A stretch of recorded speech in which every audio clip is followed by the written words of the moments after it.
What's up? Thanks for clicking on this video. My name is Kamal, and today we're just going to be talking about the trunk shocks for first generation Porsche Cayennes, because this is kind of a hot topic and I guess considered a common fail point of the first gens, but in my opinion it actually shouldn't be, and that's what we're going to explain in this video. If you want a step-by-step video on how to replace these, my dad and I made a video about it on a 2004 Cayenne S that was gold that we used to have. We've sold it now. This is our 2006, which we've had for a long time, and they're due to be replaced. So yeah, I'll just get straight to the point. The reason that there's just such an issue around this is because everybody replaces the trunk shocks, but not everybody replaces the glass shocks. Because believe it or not, if these glass shocks aren't installed, if you remove them, even if you have brand new trunk shocks, it won't open, and even if you push it up all the way, it won't hold on its own. So it's actually a combination of all four together, the trunk shocks and the glass shocks, that open the rear hatch.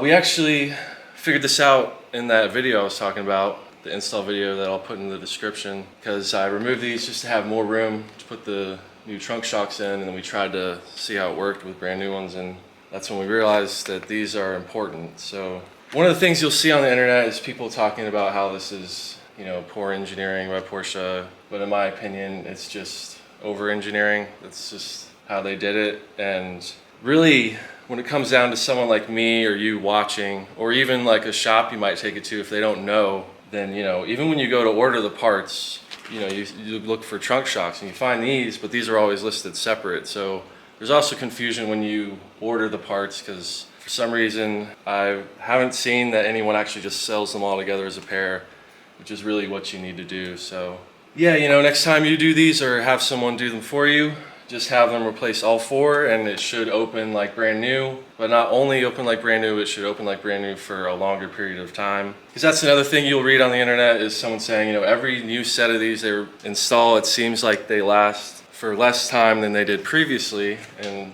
I think that's because their glass shocks are weak and can no longer support these. And as these glass shocks keep getting weaker and weaker, all the support's on the new trunk shocks, and that's why it just seems like you're always replacing them. So yeah, replace them all together. I mean, this is just really cool that the glass opens separately. So many SUVs on the market today, you know, don't have this, including Porsche Cayennes. You know, every generation of the Cayenne after the first gen, the glass is fixed in place. It doesn't open separately like this. So it is a cool feature.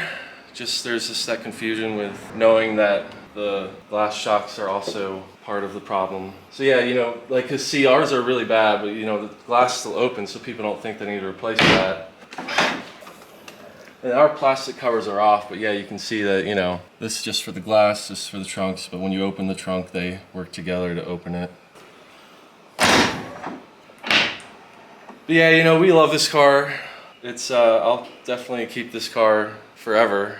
I don't think I'll ever get rid of it. You know, it belonged to my dad, and he loves it, still loves it, but it's been through a lot with us. You know, it's done a lot of trips, hauling an enclosed trailer with like our motorcycles for adventures we've gone on. And then this Cayenne's taken 2 trips from here in Virginia all the way up to Canada in the wintertime, both times. He took my brother for like a snowmobile trip, and then took me at a later time. And I know before one of those trips, the valve covers were leaking and dripping oil onto the exhaust, causing this like popcorn smell in the cabin. I remember we replaced the valve cover gaskets right before he went.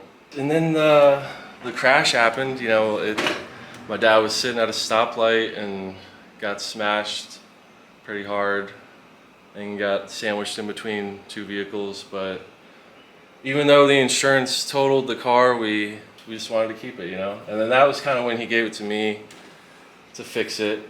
So we didn't give it to insurance, we kept it, and we still actually got a little bit of money.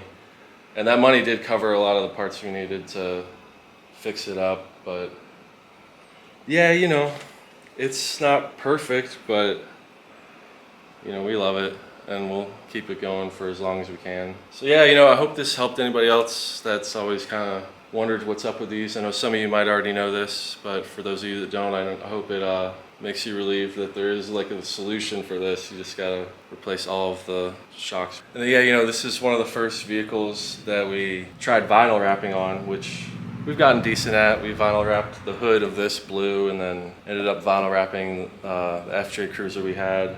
And then Miranda and I vinyl wrapped this because this was one of the things we had to replace the trunk for the accident. And so this is actually blue, painted blue, but we vinyl wrapped it this copper color. And then I spray painted the bumpers, you know, on my own, and they aren't perfect, but you know, like I said, we love this thing and I'll keep it forever. So yeah, thanks for watching. If you just like the video, subscribe to the channel. You might find some other Cayenne videos that help you out with future repairs or problems that you might have. So yeah, thanks, and I'll see you guys later.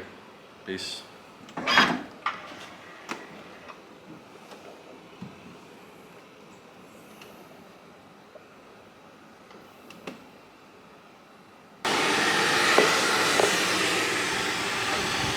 Just put our new ones in.